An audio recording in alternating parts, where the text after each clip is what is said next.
Ibasi, Tokomi Kosila Lokola Nyamae, Nyamae, Nyamae. Pierre Mbemba, bonsoir. Bonsoir, bienvenue. L'actualité est abondante, on va la ramasser pendant cette demi-heure.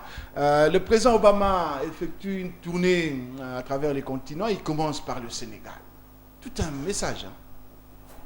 Bon, oui, ça peut être un message, mais je crois qu'il avait fait beaucoup plus pour sa femme qui est descendante d'esclaves. Et puis, je crois qu'il voulait aussi voir d'où sont partis les Noirs qui ont peuplé l'Afrique, hein? Les États-Unis d'Amérique et les autres Amériques d'ailleurs. Hein? Bon, puis je peux penser aussi, étant donné que le Sénégal donne quand même l'image d'un pays où on s'est suffisamment approprié la démocratie ou les usages démocratiques, bon, il a voulu quand même leur donner un soutien moral ou politique, hein, pour dire vous êtes dans la bonne voie, bon, nous pensons qu'on peut travailler avec vous autres. L'actualité est très abondante, mais on va y rester un tout petit peu. Mais nous, on a connu 2 cycles électoraux avec des fortunes diverses, évidemment, mais ça n'empêche qu'ils pouvaient venir nous soutenir aussi, nous encourager sous la voie de la démocratie. Oui, mais vous savez qu'un Américain, d'abord, c'est du business, les affaires. Or, le Sénégal a une économie qui fonctionne bien, une économie qui est bien organisée, une économie qui a des ambitions, alors que nous, quasiment, on fait du surplace. Et pour les Américains, eu égard à ce que nous représentons comme potentialité, ils attendaient plus que ça. Alors, ils ne voient pas venir. Alors, ils sont un peu dubitatifs, ils ne savent pas, ils doivent appuyer quoi et pourquoi. C'est ça la grande difficulté. Et je crois que c'est le message qu'il a donné aux Sud-Africains et aux Tanzaniens. Voilà, à l'étape de l'Afrique du Sud, il a abordé la question congolaise avec son homologue Zuma. Ouais. Et il a annoncé le lancement d'un vaste programme économique, Africa Power, hein, ouais. Power Africa plutôt, ouais. Hein, et sur le plan énergétique. Et curieusement, la RDC n'est pas inscrite sur la liste. Bon, tu dis curieusement... Malgré notre potentiel, on a un potentiel, 106 000 mégawatts de potentiel. Mais tu te souviendras que je t'avais dit ici, si nous ne faisons pas attention, malgré nos potentialités, nous risquerons d'être oubliés. Voilà l'illustration. En fait, ces gens-là recherchent quoi? Des pays qui donnent des signes de la bonne gouvernance. Vous avez bien dit qu'on a essayé par 2 fois d'avoir des élections, mais nous savons comment elles se sont terminées et quelles sont les conséquences que ces 2 élections ont entraînées jusqu'à ces jours. Alors pour eux, il y a une espèce d'instabilité politique, d'instabilité institutionnelle. Alors quand ils voient ce qui se passe, bon, tout le monde parle de l'Est, moi je parle du pays parce qu'il n'y a pas que l'Est. L'Est peut-être c'est en macro-vision, mais dans tous les pays, il y a des problèmes. Okay? Alors ils se disent, est-ce que nos partenaires, entre guillemets, sont-ils capables de gérer ces genres de projets? C'est ça, c'est en ces termes-là. C'est pour ça que nous devons faire preuve d'une très haute bonne gouvernance pour qu'on nous prenne au sérieux. C'est notre problème.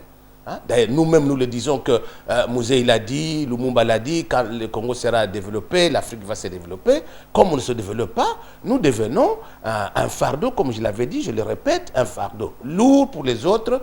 Alors, apparemment, ils se disent, est-ce qu'il faut continuer à tirer ce lourd fardeau? Faut-il pas l'abandonner et puis on va essayer de le récupérer d'une autre façon?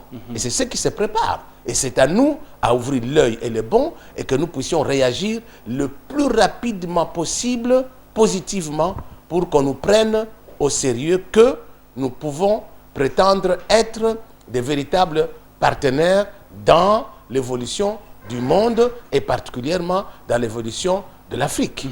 Alors, à l'étape tanzanienne, vous l'avez déjà effleuré, Obama, il aborde la question congolaise cette fois-ci en des termes on ne peut plus clairs. Il dit, par exemple, que le président Kabila doit rapidement et de manière déterminée reconstruire l'armée afin de défendre les frontières. C'est un peu nous revenir ce que nous avons toujours soutenu dans cette émission. Ben oui, mais ce que nous soutenons est tout à fait logique.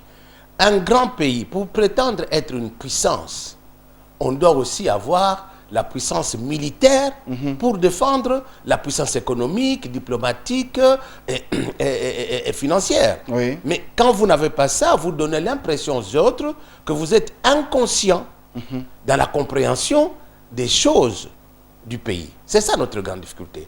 Hein? Or, tu sais bien que l'Ouganda, par exemple, hein, tous les changements qui ont eu lieu en Ouganda, à l'époque de Mwalimu Nyerere, hein, tout partait de la Tanzanie. Oui. Il envoyait son armée, puis on balayait. Même le Rwanda. Hein? Même le Rwanda, c'est grâce à eux, c'est pour cela Kikwete, qui connaît bien, hein, a abondé dans notre sens, parce qu'on l'avait dit sans avoir entendu parler le président Kikwete, que... On l'avait dit bien avant. Bien avant, on avait dit Kikwete. que la solution, à notre avis, était que on puisse demander au Rwanda, à l'Ouganda et peut-être au Burundi de démocratiser leur régime, de parler avec leurs opposants, si opposants il y a, pour que... Qui ne sont pas en prison. Oui, hein, pour qu'on puisse parler d'une façon harmonieuse, parce que l'Union européenne qui pousse, par exemple, on sait bien que l'Union européenne, pour devenir membre, on doit vérifier à la loupe et au microscope que les principes fondamentaux sont respectés. Quand ce n'est pas respecté, on vous met encore en attente. Hein, les catholiques auraient dû dire qu'on te met encore au purgatoire pour s'assurer que tu atteins le degré de sainteté. Hein? Alors, c'est ça le problème. Or, malheureusement, nous, bon, notre diplomatie fait un effort, il faut le reconnaître, mais... Ça, c'est Pierre Mbemba. Oui, mais nous avions souhaité et nous avions suggéré que la vraie diplomatie devait amener comment on appelle ça, le Conseil de sécurité, l'Union européenne et les autres qui pèsent sur la balance mondiale, d'amener le Rwanda, l'Ouganda et le Burundi de faire ce qu'on a demandé au président Kabila, c'est-à-dire de s'entendre avec tous les segments qui composent la vie politique du pays. Donc, le Rwanda doit obligatoirement s'entendre, prendre langue avec les Hutus, avec les Twa et tout le monde, tous les trois ethnies qui composent la société. C'est la même chose d'ailleurs en Ouganda. Si on le fait, on aura des régimes politiquement rapprochants et on peut avoir un dialogue plus franc et éviter de chercher des pouces sur la tête des autres, que si on ne marche pas, c'est le Congo qui devait se plaindre. Mais le Congo ne se plaint pas, ce sont toujours eux qui se plaignent. Hein? Donc, pour ne pas faire 2 poids 2 mesures, on doit obliger Kigali et Kampala de faire exactement ce qu'on a fait faire à la République démocratique du Congo. Alors, Pierre Mbemba, on laisse Obama qui est retourné chez lui sans avoir rendu visite, sans avoir été au chevet de Mandela. Par respect, hein, par respect pour sa famille. Ça fait quand même mal d'aller voir un homme de cette trempe-là, qu'on ne puisse même pas lui adresser une parole. Voilà. Alors là, il y a le M23, non, plutôt on reste avec le Conseil de sécurité.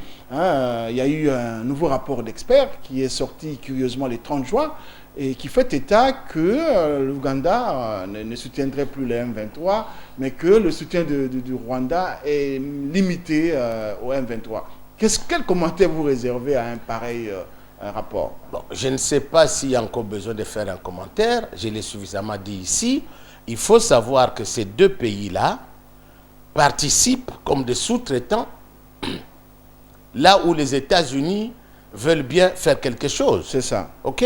Bon, je vous avais donné exemple à l'appui, preuve même à l'appui, que l'Ouganda, le Rwanda, ils ont leurs éléments qui travaillent en Afghanistan, qui travaillaient en Irak. Partout les Américains interviennent, qui ne veulent pas voir mourir les Américains, on laisse mourir les Ougandais et les choses. Ce que nous ne faisons pas. Bon, dans la force qui va... Ils offrent la chair à canon. Oui, la chair à canon. Hein? Bon, y a des gens qui se font l'argent là-dessus. Mais nous... C'est ça notre difficulté. Alors que tout le monde attendait que nous soyons le fer de lance, eh bien, malheureusement, nous sommes nulle part. Alors on s'est dit, est-ce qu'il faut continuer? Hein? Alors ils sont à la recherche d'autres voies. Oui. Et je ne sais pas lesquelles, mais ils sont en train de travailler pour voir qu'est-ce qu'il faut faire. D'où on nous pousse pratiquement contre le mur pour voir quelle va être notre réaction. Oui. Par exemple, quand vous parlez d'électricité, alors que c'est nous qui avons le potentiel les plus élevés, les plus reconnus, hein, qu'on nous oublie. Et même le plus facile à exploiter. Oui, mais moi, quand j'ai entendu ça, hein, je pensais, bon, parce qu'on est là, nous sommes là pour aider ceux qui nous dirigent à comprendre que c'est le moment où nous devons purement et simplement diriger tous nos efforts vers la Chine. La Chine peut nous financer ces barrages-là et le construire. Il peut le financer et le construire pour éviter tous les chantages inutiles. Hein? Montrer aussi que nous sommes un pays souverain, libre, et que nous pouvons choisir les partenaires qui peuvent nous être d'une grande utilité. Ouais. C'est le moment est venu parce que les autres nous rejettent. Ben, cherchons d'autres voies pour y arriver. Pendant ce temps, le M23, ce mouvement soutenu par le Rwanda et l'Ouganda, se positionne près de Goma. Ils ont même fait partir leur quartier général de Bunagana à Kibati, à 10 km de Goma. C'est quel signal ils veulent donner? C'est pour passer à l'offensive directement? Mais je vous l'avais dit, hein, c'est-à-dire que bon, ce sont des têtes brûlées. Hein, ils vont appliquer la politique des têtes brûlées, c'est tout. Hein. Ils veulent montrer qu'ils sont capables de faire quelque chose. Mais en fait, ce qu'ils poursuivent, c'est quoi? Suite aux négociations, bon, je crois que tout ce qui va se faire, parce qu'on va en parler du forum ou je sais pas, des concertations, hein, ben, ils veulent montrer que c'est une force qui compte, parce que j'ai entendu le porte-parole de la MONUSCO qui parlait hier, hein, et on dit que là où ils sont, à Rutshuru, etc., ils sont en train de faire des exactions. Oui. Hein, mais je pensais qu'à ce moment-là, la MONUSCO avait le droit d'aller intervenir immédiatement là-bas. Pourquoi on n'intervient pas alors qu'on vient nous aligner la liste des femmes qui sont violées, etc. On dresse la comptabilité facilement. Macabre. Mais... Moi, ça ne m'intéresse pas. Là, ils ont un motif réel d'aller intervenir parce qu'ils sont là pour surveiller et sauvegarder les civils. Pourquoi ils l'ont fait? Curieusement aussi, on retrouve la force spéciale en train de circuler à Goma. Pourquoi est-ce qu'ils ne vont pas plutôt se déployer à la ligne de front? C'est la question que je me pose. Hein. Alors, bon, comme on avait dit qu'on donnerait des précisions sur leur modalité de déploiement, bon, attendons voir. Hein, mais moi, ça m'inquiète. Ça m'inquiète. Je reste très inquiet. Il y a des choses qui se préparent qui nous dépassent. Et je pense que l'avenir récent va nous le confirmer. En plus du fait que les forces, la brigade spéciale ne se déploie pas à la ligne de front, il y a aussi les FRDC qui annoncent renforcer leur position pour défendre Goma. Cela veut dire que les autres parties de la République, ça reste dans le statu quo. Bon, comme ce sont des matières de défense, hein, on ne peut pas tout dire sur le plateau. Bon, je pense que notre armée doit prendre des dispositions pour pouvoir faire face. C'est des bonnes guerres. Moi, je pensais même que comme il y a des exactions au niveau de la population civile, notre armée devait foncer les lignes pour aller... passer à l'offensive. Ah oui, parce que bon, c'est la population congolaise et notre armée a le devoir et l'obligation de défendre les citoyens congolais. Bon, je ne vais pas rentrer en détail, comme c'est la maçon des matières stratégiques, il ne faut pas qu'on dévoile aux autres quelle est la stratégie de notre armée. Mais je crois que c'est des bonnes guerres s'ils sont en train de se refaire les muscles et de prendre les dispositions qu'il faut. Parce qu'il faut une fois pour toutes faire taire ces gens-là. Comme ça, nous allons reprendre. Nous allons prendre de l'étoffe et des statures. Hein, c'est très important. Une fois que nous aurons fait ça, nous-mêmes, sans l'intervention des autres. C'est ce que Obama nous demande. Hein. Ah, oui, c'est ce que nous devons faire. Ça va rehausser notre fierté d'abord, et puis notre armée va dire, non, tiens, nous pouvons faire tout ce que nous voulons. C'est important. Là, le porte-parole du gouvernement demande au M23, conseille au M23 que la solution, c'est à Kampala pour eux. La voie de sortie pour le M23, c'est à Kampala. Comment est-ce que pour vous, Pierre Mbemba, la voie de sortie pour le M23, c'est quelle voie? Bon, je ne suis pas du M23, donc j'aurais du mal à pouvoir répondre. Mais eux, ce qu'ils attendent, ils veulent qu'on leur donne l'administration et la gestion du territoire qu'ils occupent aujourd'hui. Pendant 5 ans renouvelables. Non, c'est ad vitam. Hein. 5 ans, ça c'est pour tendre la brèche. Mais alors, la seule parole qu'ils attendent du gouvernement ou la seule décision, c'est de leur dire, OK, vous pouvez diriger. Qu'ils aillent à Kampala. C'est pour ça qu'ils font des pressions. Hein? Talking and fighting. Comprenez? Ils veulent montrer qu'ils sont capables de frapper si jamais notre gouvernement n'accédait pas à leurs exigences. Vous comprenez? Ce n'est pas une demande, ça devient une exigence. Parce qu'ils ont renouvelé ce qu'ils avaient demandé avant. Donc, ça devient une exigence. Ce n'est plus une demande. Vous comprenez? Alors, c'est à nous à savoir ce que nous voulons. Bon, j'ai cru entendre qu'on voudrait faire la preuve de bonne foi, mais Kampala, pour moi, ça ne donnera absolument rien. Parce que, oui, on n'est pas sur la même longueur. Oui, on n'est pas sur la même longueur d'onde. Hein? On négocie quand on pense qu'on peut arriver à motus vivendi. Or, ici, c'est quasiment impossible. Diamétralement opposé. Bon, moi, je ne sais pas, je ne suis pas dans les secrets de Dieu. Seul le gouvernement sait pourquoi on continue à aller perdre encore du temps à Kampala. Mais à mon humble avis, ça ne sert absolument à rien. J'ai vu l'UA aussi avait demandé, mais ce n'est pas ça la solution. Hein? Je crois bien que lui-même, Obasanjo, quand on avait signé en 2009, pardon, 23 mars 2009, bon, je pense qu'il avait 2 ou 3 fois posé la question aux représentants du gouvernement si vraiment il fallait signer cet accord. Le piège était déjà là, nous l'avions déjà dit. Alors, c'est pas qu'est-ce qu'on peut faire aujourd'hui. Et ils attendent qu'on leur dise, OK, vous prenez ce territoire. Voilà. On va à la politique intérieure. Le chef de l'État a promulgué l'ordonnance créant, organisant le fonctionnement des concertations nationales. Ce ne sont pas des pourparlers, ce ne sont pas des dialogues, ce sont des concertations nationales. Maintenant, le cadre est bien fixé. L'effet de bouclier du côté de l'opposition, on n'y ira pas parce que ce serait déjà piégé. Est-ce qu'il faut croire à tous? Et pourtant, l'opposition a appelé les concertations de tous ses voeux, mais comment se fait-il qu'à ce moment-ci, au moment de ces rangs de concertation, on se rebiffe? Bon, je ne sais pas si c'est rebiffe, mais bon, on donne de la voix, hein, chacun donne sa position, chacun donne son interprétation, chacun cherche à comprendre quel est son entendement de l'affaire, mais je voulais quand même, avant de répondre à ça, je suis un peu intellectuellement déçu. Pourquoi? Parce qu'on dirait que dans notre pays, nous n'avons pas la mémoire de notre histoire. Depuis que le Congo est Congo, on est parti des conclaves, en consultation, ceci, etc. Je laisse là, mais je prends à partir des conférences nationales, 90. On a passé, nous avions commencé les premiers et nous avons terminé les derniers sans arriver à quelque chose de bon. Mais que je sache, des résolutions avaient été prises, des recommandations avaient été faites. Personne n'a cherché à mettre en application ces recommandations-là. On est passé outre. Et puis, comme nous aimons bien, nous sommes allés à Sun City. Là encore, des recommandations ont été faites, mais elles n'ont pas été toutes rencontrées. Et je réfléchissais un peu, il y avait une commission, CVR, Commission Vérité et Réconciliation. Ça a été la plus naine de commissions. Elle n'a pas eu le moyen qu'il fallait pour faire. C'est ça qui amène qu'aujourd'hui, nous voudrons encore aller en dialogue ou en... Pierre Mbemba, vous soulevez une question importante. Même la communauté internationale qui avait accompagné la transition n'a pas accordé d'importance à ça. Non, on a oublié.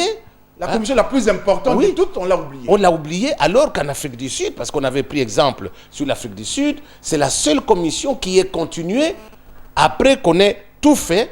Cette commission a continué parce qu'on voulait effectivement laver le linge fade dans la famille. Et parce que c'était dirigé par un évêque, Desmond Tutu, il sait que la Bible dit, c'est lui qui cache ses transgressions, il ne prospère pas. Si nous avons des problèmes dans notre pays, parce qu'il y a des gens qui ont encore de l'amertume dans leur cœur, ils se sentent oubliés, ils se sentent négligés, ils se sentent même opprimés. Alors ils se disent, qu'est-ce que j'ai à voir avec ce qui se fait là-bas? Alors la question que je me pose maintenant, est-ce qu'avec ces concertations, va-t-on vider l'abcès et prendre une fois pour toutes l'engagement que tout ce qui sera arrêté sera cette fois-ci mis en pratique? Moi, je reste encore dubitatif. Dubitatif. Moi également, je partage. Parce que ça ne sert à rien de perdre de l'argent tout le temps et du temps. Et nous devons vraiment, j'en appelle à nos autorités qui me suivent, aux partis politiques, qu'ils soient de gauche ou de droite, de centre, ou je ne sais pas quoi. Ils n'ont même pas de position, Pierre Bemba. Comme ils n'ont pas de position. Bon. Mais il faut qu'on comprenne ceci. Nous sommes à un tournant dangereux pour notre pays. Eux, ils mangent. Le peuple meurt de faim. Il faut qu'ils apprennent qu'un responsable politique, c'est d'abord un serviteur. Ce n'est pas celui qu'on vient servir, c'est lui qui vient servir le peuple. C'est pour ça qu'on accepte une charge publique, pas pour s'enrichir. Or, malheureusement, j'ai tenté de lire un livre où on fait ressortir des choses qui vont détruire le monde. C'est l'avidité et la cupidité. Or, nous qui lisons la Bible dit la cupidité est la mère de tous les maux. Alors, il faut que ceux qui nous dirigent comprennent, est-ce qu'ils veulent réellement diriger le peuple? Ces différentes conférences, confrontations, dialogues, que sais-je encore, est-ce qu'elles sont réalisées pour le bien de la nation ou bien pour le bien des politiciens? Alors, Pierre Bemba, est-ce que vous ne comprenez pas cette position de l'opposition? Moi, je suis en train de réfléchir à haute voix avec vous, Pierre Bemba. Il y a le président de la République qui va même désigner des invités. Il y a le gouvernement qui va être représenté. Il y a l'Assemblée nationale qui va être représentée, les assemblées provinciales. C'est comme si c'est une affaire de la majorité et l'opposition craint de venir les accompagner. Bon, disons que pour dire vrai, quand j'ai suivi le texte, j'avais un peu de courant, donc j'ai suivi tous les textes. Bon, j'ai remarqué, on dirait qu'il y avait des pièges involontaires ou volontaires, parce que, étant donné qu'on avait dit qu'il y avait un présidium, et que ce présidium devait décider de comment on allait organiser l'affaire, alors je crois que les points à mettre à l'ordre du jour devaient provenir de ce présidium. Oui, absolument. Parce qu'il y aura un règlement intérieur, donc on va décider de quoi on va causer. On avait même laissé au M23 le soin de discuter l'ordre du jour. Oui. Donc, je ne sais pas pourquoi ça a été fait, mais comme j'ai cru entendre un des conseillers de la présidence qui a dit, bon, la porte reste ouverte. Alors, c'est ce qui fait que maintenant les autres se disent, est-ce que ce n'est pas un piège? Mais je dis aussi à nos amis de l'opposition, la politique de chaises vides ne paye jamais. Mais je crois comme il y a cette possibilité de pouvoir se parler entre Congolais et Congolaises, allez-y, posez vos conditions. Au moins le peuple aura entendu quelles sont les propositions que vous avez faites et qui ont été refusées. Si elles sont bonnes, le peuple sera juge. Parce qu'en fin de compte, c'est lui qui est le souverain primaire. Pierre Bemba, par exemple, aussi, là, ce sera la dernière pour cette question. Il faut qu'on aille vite à une autre question, l'Égypte. Là, il y a aussi, pour le suivi des résolutions issues de ces concertations, c'est le président de la République et le Premier ministre. Là aussi, c'était un problème. Je suivais encore tout à l'heure, le porte-parole du gouvernement dit les résolutions passeront au tamis des institutions. Là, ça pose réellement problème. Oui, mais c'est pour ça que je t'ai dit qu'il y a des pièges, volontaires ou involontaires, je n'en sais rien. Mais quand j'ai lu, moi-même, j'ai tiqué un peu. Par exemple, je vois qu'il y a le représentant là, de vos histoires là, du 24 février, là, d'Addis Abeba. Bon, il est là, mais comme observateur, pour rendre compte au président. Bon, ça pose un peu de problème. Tout ça, ça jette une certaine suspicion. Il serait là comme un agent de sécurité qui doit rapporter. Et puis, quelque part, parce que je n'ai pas le texte, je ne veux pas risquer, mais je crus comprendre que le président pouvait à tout moment arrêter si jamais il y avait un dérapage. Non, le président, seulement lorsqu'il aura prononcé son discours de clôture, ça s'arrête de plein droit. Oui, mais c'est tout à fait normal, normalement. Parce que s'il prononce, ça veut dire que les recommandations ont été faites, entre autres, acceptées. Donc, c'est tout à fait normal que ça cesse. Mais j'ai cru... Parce que je n'ai pas les textes sur moi. Mais on pourra y revenir. Et puis, on ne l'a pas assez médiatisé. Oui, je me demande pourquoi. On se demande pourquoi. On se demande bien pourquoi. Bon, peut-être c'est le présidium qui va le faire. On l'espère. Mais Pierre Bemba, on l'espère ardemment que les forces vives qui ne sont pas toujours dans les institutions, qui ne sont pas toujours dans les partis politiques, puissent plutôt avoir une place de choix pour pousser justement l'action du gouvernement. Oui, c'est très important. Je crois que c'est la société civile dans le sens premier du terme, qui doit prendre la plus grosse part, parce qu'en fait, c'est elle qui souffre. Elle peut même être représentée à plus de la moitié. Oui, à plus de la moitié. C'est ce que j'allais proposer. Il faut qu'au moins la moitié, ça soit la société civile. Au sens premier du terme, pas politique du terme. Les avocats, les médecins, les journalistes, les experts. J'ai vu, il y a même une composante des experts. Mais vous savez, les experts, on en a toujours eu. Mais quel est le résultat de tout ça? C'est pour ça que j'ai rappelé la conférence nationale et j'ai rappelé les histoires de l'Afrique du Sud, dialogue Sun City. Ça n'a rien donné, comme d'habitude. Bon, j'ai entendu que ça doit prendre 15 jours, on peut ajouter 5 jours. Bon, mais moi je crois que nous sommes partis jusqu'à peut-être fin août, parce qu'on devra lifter ici, faire des aménagements, etc. Bon, ce ne sont pas des robots aussi. Bon, ce ne sont pas des... Mais on doit apprendre à travailler dans un timing. Je me souviens, pendant qu'il y avait la guerre fratricide en Afghanistan, ils se sont réunis en Allemagne. 7 jours après, ils se sont mis d'accord, ils sont partis. Karzai est devenu président. Les Maliens sont partis, pourtant ils sont en guerre comme nous. Eh bien, en quelques jours, ils se sont mis d'accord, ils ont trouvé un minimum, un consensus minimum pour faire l'essentiel, parce que de toute façon, que ce soit qu'on aille en dialogue, en congrès, en conclave, tout ce que vous voulez, toutes les résolutions qui seront prises ne pourront pas être réalisées en 1 an, en 2 ans, en 3 ans. C'est un travail de longue haleine, mais au moins ça aura créé un climat de confiance pour qu'on se dise, ok, on s'est mis d'accord pour ça. C'est d'ailleurs ça, c'est que le président de la République appelle la cohésion nationale. Oui, donc il faut rétablir cette confiance. Cette confiance, et c'est ce qui manque toujours dans nos institutions, parce que nous ne respectons pas les textes. Voilà. C'est ça le problème. Alors, Pierre Mbemba, il y a la dernière actualité. Heureusement, on est parvenu à balayer l'actualité de toutes ces 2 semaines. La dernière actualité, c'est l'Égypte. Le président Mohamed Morsi, a été évincé. Son mandat a été écourté par la volonté de la rue, accompagné par l'armée. Est-ce que c'est une bonne chose pour l'Afrique, pour la démocratie en Afrique? C'est une question pertinente et difficile. Difficile à la fois.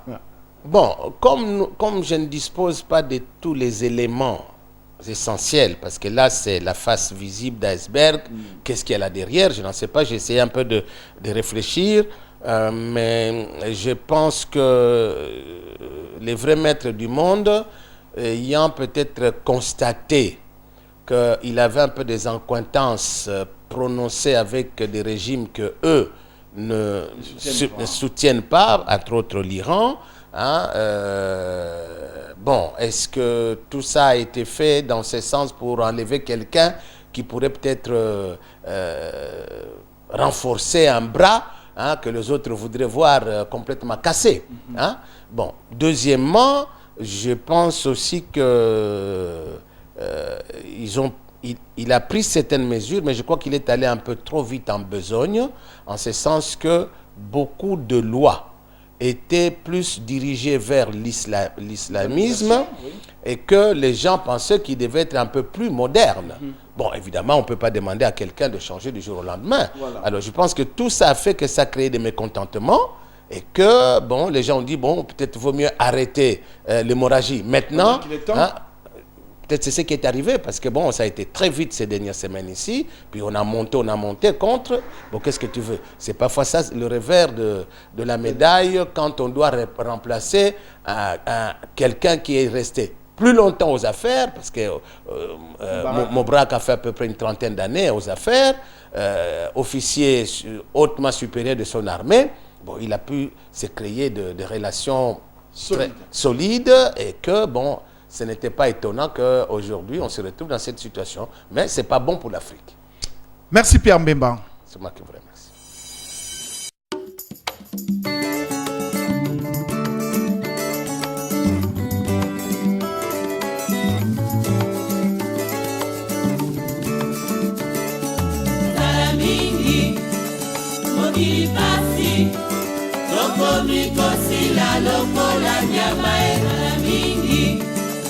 Mokili pasi, tokomi kosila lokola nyama e, nyama e, nyama e.